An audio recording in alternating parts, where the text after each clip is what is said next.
plenário do Supremo Tribunal Federal desempenha um papel essencial na construção da cidadania. Ao longo da última década, ele passou a ser cada vez mais demandado para dar a última palavra sobre questões que podem ter impacto no dia a dia do cidadão brasileiro. Proteger a mulher é garantir concretamente a sua liberdade de escolha. Não há que se dizer que existe interesse em proteger um ser que se mostra inviável em suas condições biológicas. O nepotismo, além de refletir um gesto ilegítimo de dominação patrimonial do Estado, desrespeita os postulados republicanos da igualdade, da impessoalidade e da moralidade. Sistema político que não permita que o cidadão comum e a sociedade civil influenciem as decisões legislativas não pode ser considerado democrático em sentido pleno.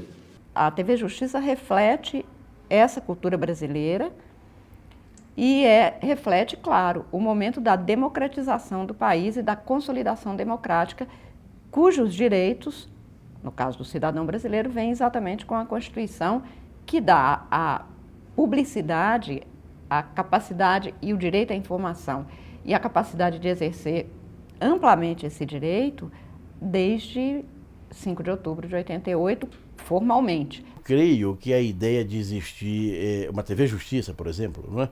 E de dar essa visibilidade midiática a um julgamento dessa magnitude é a prestação de um extraordinário serviço à evolução da consciência jurídica e da consciência política da sociedade brasileira. A rigor, não há sociedade democrática que não pressuponha um crescimento da consciência jurídica e política de toda a sociedade, não é? E este momento é um momento exemplar. O alto interesse da sociedade encontra ressonância no pronunciamento da Corte. Tradicionalmente, nós não conhecíamos os ministros do Supremo Tribunal Federal. Há um livro clássico sobre o Supremo, escrito por um dos seus grandes ministros, Eliomar Balieiro, que falava o Supremo Tribunal Federal, esse outro desconhecido, né? E raramente, a não ser nos ciclos muito profissionalizados, que têm por obrigação trabalhar com o Supremo Tribunal Federal, as pessoas conheciam os seus ministros, né? Isso, ao meu ver, começou a mudar com o início, a retomada da democracia, com a criação do CNJ também. Eles passam ao mesmo tempo presidir o Supremo e presidir o CNJ, portanto tem uma participação pública maior. Neste episódio da série de documentários sobre os 15 anos da TV Justiça, você vai ver os principais julgamentos do plenário do Supremo entre 2010 e 2017.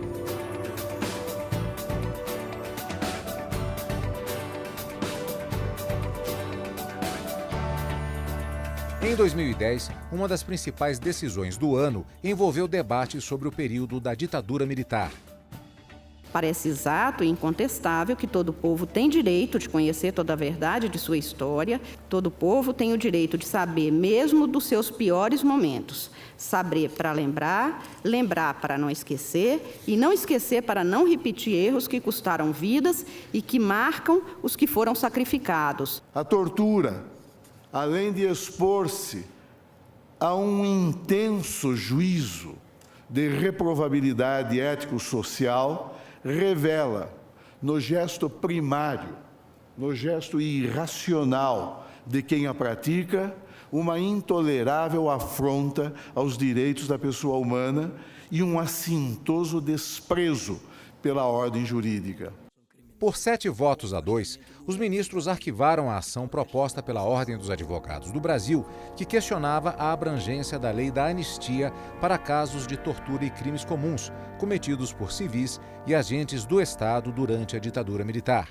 Se esse Supremo Tribunal Federal reconhecer a legitimidade da lei de anistia e, no mesmo compasso, afirmar a possibilidade de acesso aos documentos históricos como forma de exercício do direito fundamental à verdade, o Brasil certamente estará em condições de, atento às lições do passado, prosseguir na construção madura do futuro democrático. O caso tinha esse aspecto emblemático também sugestivo.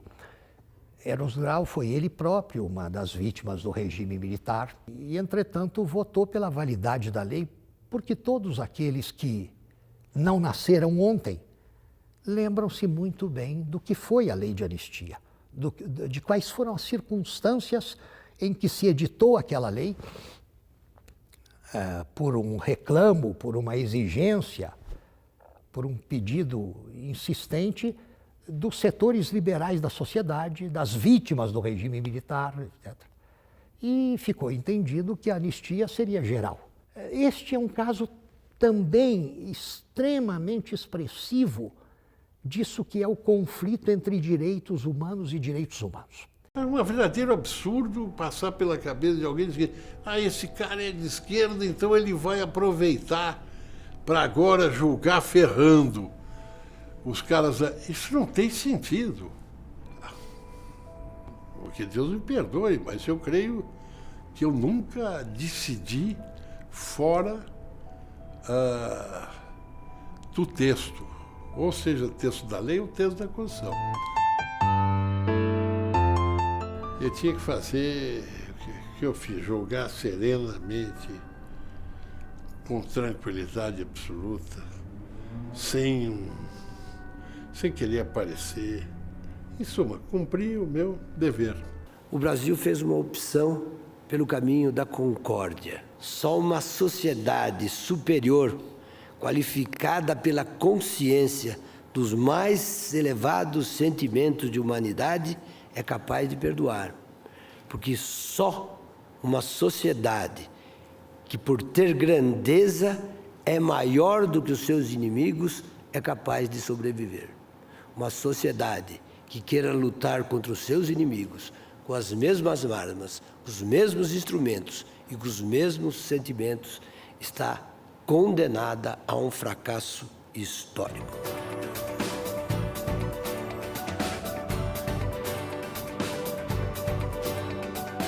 O reconhecimento jurídico da união entre pessoas do mesmo sexo. Dá um empoderamento, eu acho, sabe? De ser legalizado. Querendo ou não, se você vivia numa coisa assim, nossa, não é nem legal o que eu tô fazendo, como assim, sabe? Minha comemoração foi mais de tipo um alívio, assim, nossa, finalmente, né? Assim, mas claro que depois eu também comemorei do ponto de vista mesmo de me sentir representada também, né? De me sentir, assim, mais segura, de falar, que legal, eu posso agora transitar de forma legal em muitas coisas que antes eu não transitaria, né? E foi em maio de 2011 que, por unanimidade, o plenário do Supremo Tribunal Federal equiparou as relações homoafetivas às uniões estáveis entre homens e mulheres. Elas foram reconhecidas como um núcleo familiar como qualquer outro. A homossexualidade não é crime. Então, por que ser homossexual e por que o homossexual não pode constituir uma família? O homossexual, em regra, não pode constituir uma família por força de duas questões que são abominadas pela nossa Constituição: a intolerância e o preconceito. Aqueles que fazem opção pela união homoafetiva não podem ser desigualados em sua cidadania, inclusive. Ninguém pode ser de uma classe de cidadãos diferentes e inferiores porque fizeram uma escolha afetiva e sexual diferente da maioria. Entendo, pois, que o reconhecimento dos direitos oriundos de uniões homoafetivas encontra o seu fundamento em todos os dispositivos constitucionais que estabelecem a proteção dos direitos fundamentais, no princípio da dignidade da pessoa humana, no princípio da igualdade e, como já afirmado, no princípio da não discriminação. Um julgamento dessa natureza, que leva a questões de alta sensibilidade, é sobretudo um julgamento que desafia preconceitos. E ao desafiar preconceitos e fazer estabelecimentos normativos que dão um passo à frente na compreensão de questões dessa magnitude, dessa sensibilidade, se está exatamente levando a sociedade a uma compreensão nova e diferenciada das coisas, né? E essa compreensão passa, em todos os casos, né, por dignificação. Eu acho que as pessoas estão se sentindo mais à vontade para falar sobre isso. Então eu acho que é natural mesmo que a sociedade, enquanto a legislação, enquanto o judiciário, acompanhe, porque não vai deixar de existir, né? 2 anos depois da decisão do plenário do Supremo, em 2013, o Conselho Nacional de Justiça aprovou a resolução número 175, que impede os cartórios brasileiros de se recusarem a converter uniões estáveis homoafetivas em casamento civil. O último levantamento divulgado pelo IBGE registra que, em 2015, o crescimento percentual de casamentos entre pessoas do mesmo sexo foi quase 5 vezes maior do que entre homens e mulheres. Dados das estatísticas do Registro Civil apontam que as uniões entre pessoas de sexos diferentes aumentaram 2,7%, enquanto os casamentos entre cônjuges do mesmo sexo cresceram 15,7%. Se o corpo se divide em partes, tanto quanto a alma se divide em princípios, o direito só tem uma coisa a fazer: tutelar a voluntária mescla de tais partes e princípios numa amorosa unidade. A gente, quando se encontrou, a gente vinha dessas relações das quais a gente morou junto, mas sem nenhuma formalização legal, né? E a gente veio muito pronta para, acho que, concretizar uma coisa que as duas queriam, que era, de fato, essa formalização bem bonitinha, assim, bem tradicional, tradicional. né? E a ideia é que a gente case aí ano que vem. Nos últimos 15 anos de transmissão de julgamentos, a composição da Corte também sofreu mudanças. Do primeiro plenário televisionado, em 2002, compõe o tribunal atualmente o decano do STF, Celso de Mello, os ministros Marco Aurélio e Gilmar Mendes. Todos os outros da época foram aposentados compulsoriamente ou anteciparam o pedido de aposentadoria. 2 ministros morreram durante a função. Os que hoje integram o plenário do STF foram indicados ao longo dos últimos anos. Em 15 anos de história da TV Justiça, ele foi o maior. O julgamento da Ação Penal 470, conhecido como julgamento do Mensalão, foi o caso considerado o mais longo da história do Supremo Tribunal Federal. Foram 37 réus, 300 horas de julgamento e 69 sessões. O julgamento começou em 2012 e foi concluído em 2014. Durante este período, as sessões plenárias foram dedicadas quase que integralmente ao julgamento do processo. O mensalão foi o nome dado a um esquema de pagamento de propina a parlamentares para que votassem a favor de projetos do governo. Os réus do núcleo político ou central, com o intuito de permanecerem por longos anos no poder, teriam optado por utilizar mecanismos criminosos oferecidos pelos réus dos núcleos publicitário e financeiro, teriam sido os responsáveis por organizar a quadrilha voltada para a compra de apoio político, através dos votos dos parlamentares. E a corrupção, como ressaltado pelo revisor, geralmente ocorre assim, de forma escamoteada, por debaixo do pano. Quando surgiu a lei da lavagem de dinheiro, o que se queria exatamente era reforçar a interdição a esses crimes contra a administração pública, porque se corromper e deixar o dinheiro num quadro ou na estante não é possível. E uma das fases da lavagem é fazer a integração do dinheiro ilícito com o dinheiro lícito, para que nessa confusão não se possa distinguir onde está a água, onde está o óleo. O julgamento do mensalão, ele era um julgamento de grande interesse da sociedade, é um julgamento criminal, portanto ele é mais fácil de ser percebido pela sociedade, e o televisionamento, tá, permitiu então que o país começasse a acompanhar aquilo. Tá? Evidente que o julgamento do mensalão ele tem um componente a mais, que era o fato de que pela primeira vez, talvez, nós tenhamos tido figuras tão importantes da vida política nacional sendo submetidos à lei de uma maneira muito contundente. Sem dúvida, o julgamento do mensalão foi, até agora, o que mais impactou, né, na sociedade, no trabalho da imprensa, na movimentação da corte. As pessoas assistiam aquilo, queriam acompanhar aquilo, mesmo que não entendessem o que estava sendo dito ali na linguagem jurídica. As pessoas queriam saber o que ia acontecer com as pessoas, com os investigados, né? Também foi importante para as pessoas saberem como que funciona, né, a justiça brasileira, quais são os tipos de recursos que os condenados têm direito, que não tem direito. Todo mundo, de repente, tinha uma opinião sobre aquele assunto que até um tempo atrás era uma coisa tão abstrata na vida das pessoas. Havia toda uma engrenagem para essa distribuição de dinheiro que era evidentemente clara e conhecida de todos. O Supremo aí desempenhou uma função judiciária que não é por sua natureza a dele. Ele funcionou como um juízo penal de primeira instância, de instância única no caso, né?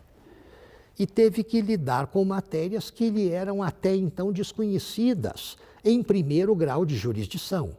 Matéria probatória, fez, não fez, foi, não foi, estava, não estava, assinou, não assinou. Mas, enfim, o processo foi conduzido com muita garra, com muito heroísmo, com muito esforço e empenho. As principais determinações do Supremo, no contexto da decisão que tomou, os principais tópicos decisórios foram unânimes. O tribunal divergiu quanto à dosagem da pena de fulano, ou a caracterização ou não deste ou daquele crime acessório por parte de cicrano, foi assim. No mais, o tribunal funcionou em bases unânimes no que concerne a todas as decisões essenciais, as mais importantes do processo da ação penal 470. Eu creio que esse julgamento é histórico porque ele coloca na agenda da punibilidade, não é, setores sociais que delas, não é, com o processo seletivo do sistema penal, haviam sempre escapado. Não é? Eu creio que isto demarca, né, um protagonismo, isto demarca uma diferença e torna histórico esse julgamento da ação penal 470. Tal a repercussão na sociedade e a compreensão que se estava de fato em face de uma situação singular, que demarcava uma viragem, uma diferença na forma de dicção do direito penal em particular na história do Brasil. Ao final do processo, eu não estava conseguindo acreditar que estava presenciando aquilo. Aliás, os brasileiros, em geral, mal podiam acreditar que estavam convivendo com aquilo. E aquilo coincidia com outros processos penais, já aí mais estreitos no seu alcance, em que um senador ia para a prisão, em que um grande empresário, banqueiro ia para a prisão, etc. Houve várias demonstrações pela Justiça do Brasil, sob a provocação sempre corajosa do Ministério Público, várias demonstrações, finalmente, de que a lei é para todos. Há casos importantes que o Supremo julgou nessas últimas 2 décadas, como a ação afirmativa, como o caso do casamento entre pessoas do mesmo sexo, a questão do desarmamento. Então, também, além desse julgamento político, houve um conjunto de decisões que o Supremo, em alguma medida, deu a última palavra, né? Se nós poderíamos ou não poderíamos, como sociedade, caminhar nessa direção, né? Como a Marcha da Maconha e agora a própria questão do aborto, que em algum momento será decidido pelo Supremo. Então eu diria que nós, nesses últimos 30 anos, experimentamos um tribunal que ganhou musculatura, que ganhou presença na sociedade brasileira pelos casos que ele teve que enfrentar. A qualidade e a atualidade desta Constituição se mostra no exercício da cidadania e em uma atividade cada vez maior do Poder Judiciário perante a sociedade brasileira. Ou seja, esta Constituição garante direitos e o Judiciário é o garante da aplicação desses direitos. Então a sociedade sabe que ela tem direitos que não estão colocados apenas no papel, são direitos que, através das instituições e especialmente do Poder Judiciário, esses direitos eles não ficam no papel, eles se transformam para a realidade. As transmissões ao vivo dos julgamentos também registraram as saídas precoces provocadas pela morte de 2 ministros em atividade no plenário do STF. Foi assim em 2009, com a morte do ministro Menezes Direito, vítima de complicações no pâncreas. Indicado em 2007 para compor o tribunal, ele integrou a corte por quase 2 anos. Em janeiro de 2017, mais uma perda. O ministro Teori Zavascki faleceu após a queda de um avião em Paraty, no Rio de Janeiro.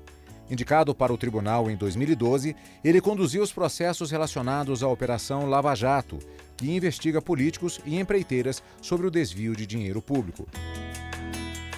De 2002 para cá, alguns ministros que atualmente compõem a Suprema Corte também já estiveram do outro lado da tribuna. É o caso do ministro Dias Toffoli. Indicado para compor o tribunal em 2009, atuava em vários julgamentos como advogado-geral da União. O artigo 196 da Constituição, quando fala da saúde pública, ele tem um dizer bastante peculiar. A saúde é direito de todos e dever do Estado, garantido mediante políticas sociais e econômicas. O ministro Roberto Barroso também era jurista próximo da corte. Na posição de advogado até 2013, data de sua posse no STF, atuou na defesa de vários julgamentos de destaque, entre eles o da interrupção da gravidez de fetos anencéfalos. Hoje, perante este tribunal, está em jogo uma questão decisiva. O direito que a mulher tem de não ser um útero à disposição da sociedade, mas uma pessoa plena na sua liberdade de ser, de pensar e de escolher. Os ministros que ontem estiveram do outro lado da tribuna, hoje, no colegiado, ajudam a contar a história dos grandes julgamentos do tribunal. Foi assim em 2015, quando o plenário do STF autorizou a publicação de biografias sem necessidade de autorização prévia do biografado. A liberdade de expressão, ela é essencial para o conhecimento da história, para o aprendizado com a história, para o avanço social. Por 9-0, o STF entendeu que o autor não depende de autorização para publicar uma obra. O plenário concluiu que qualquer controle prévio é uma forma de manipular os fatos e a história. Ele não está dando nenhum tipo de autorização plena ao uso da imagem das pessoas de uma maneira absoluta, havendo ainda possibilidade, sim, de intervenção judicial no que pertine aos abusos, às inverdades manifestas. A Constituição do Brasil e todos os textos declaratórios de direitos fundamentais ou de direitos humanos garantem como núcleo duro e essencial da vivência humana a comunicação, que se faz especialmente pela palavra. Palavra é liberdade e convivência para a libertação das pessoas e dos povos. Um julgamento que provocou um grande debate jurídico sobre o princípio da presunção de inocência e a impunidade. Em fevereiro de 2016, por 7-4, a Corte autorizou a prisão imediata após a condenação na segunda instância da Justiça.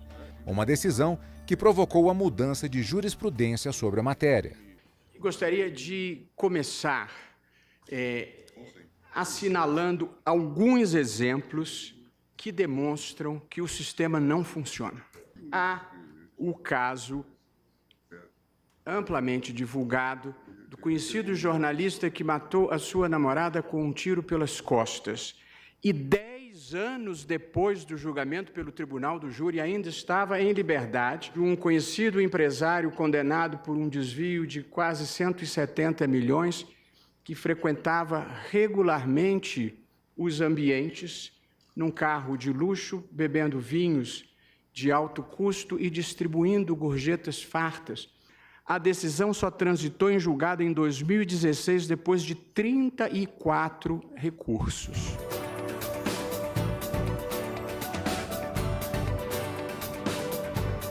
No ano em que completa 15 anos de atividade, a TV Justiça tem transmitido julgamentos importantes na área penal.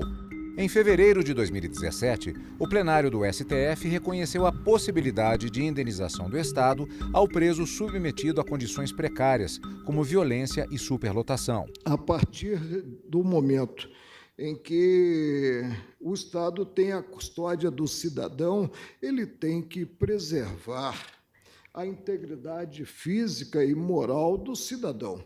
há efetivamente no Brasil um claro e indisfarçável estado de coisas inconstitucional, resultante da omissão do poder público em implementar medidas eficazes de ordem estrutural que neutralizem a situação, que eu diria, de absurda patologia constitucional gerada incompreensivelmente pela inércia do Estado, que descumpre a Constituição Federal. O que se tem no Brasil, e grande parte do que se tem de tratamento degradante, decorre de um outro fator que, ao visitar essas penitenciárias, a gente tem uma noção grave, é da corrupção que há nestes lugares. Quer dizer, troca-se a saída de alguém que não tinha direito por algum benefício, por alguma coisa. E no dia 6 de junho deste ano, o STF, mais uma vez, foi palco de uma sustentação oral histórica. Para mim é uma honra estar aqui. Sou a primeira advogada transexual da região sul do Brasil e, como tudo na vida das pessoas trans é extremada, comigo não poderia ser diferente. Sobrevivi ao apedrejamento moral e físico, à proibição de estar na rua e nos espaços públicos, mesmo que à luz do dia. A mendicância e o sepultamento como indigente, como acontece com a maioria das pessoas trans brasileiras, sem que nem mesmo nesse momento tão extremo de morte, tenham merecido respeito ao nome e ao gênero com o qual se identificam. O desabafo ao iniciar a sustentação oral é da primeira advogada transexual brasileira a falar perante os ministros do Supremo Tribunal Federal. Gisele Alessandra subiu à tribuna para defender o direito de transexuais mudarem o nome e o sexo no registro civil sem a necessidade de cirurgia. Os ministros ainda não começaram a votar neste julgamento. O seu protagonismo caminha exatamente nessa direção. Romper paradigmas, né? Estabelecer horizontes novos, né? E ampliar a compreensão do que é humano a partir da dimensão normativa, né? Na verdade, é transfigurar o direito para torná-lo um instrumento de transfiguração da vida. São momentos assim, absolutamente exemplares, não é? Em que se tem essa ótica nova de compromisso com o Estado democrático de direito, mas de um direito irrigado por valores, não é? Que do ponto de vista equitativo e humanístico, não é? Amplie a compreensão do que é humano e a cerque de disciplina jurídica. Né? É um caminho de qualidade democrática sem volta. Que bom. Einstein dizia, quando a mente humana se abre para uma nova ideia, por exemplo, transparência, quando a mente humana se abre para uma nova ideia, impossível retornar ao tamanho inicial. É um salto quântico de qualidade e, portanto, viagem sem volta. Mais 15 anos aí para fortalecimento, consolidação, densidade da democracia brasileira.